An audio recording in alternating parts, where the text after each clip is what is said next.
مسلمانوں، تمہاری عورتوں میں جو بدکاری کا ارتکاب کر بیٹھیں ان پر اپنے لوگوں میں سے 4 شخصوں کی شہادت لو.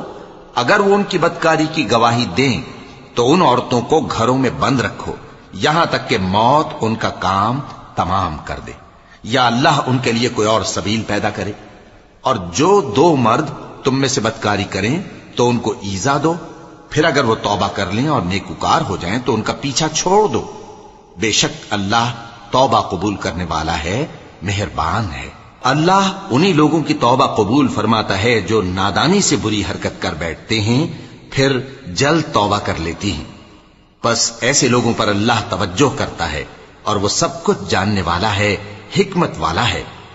اور ایسے لوگوں کی توبہ قبول نہیں ہوتی جو ساری عمر برے کام کرتے رہیں یہاں تک کہ جب ان میں سے کسی کی موت آ موجود ہو تو اس وقت کہنے لگے کہ اب میں توبہ کرتا ہوں.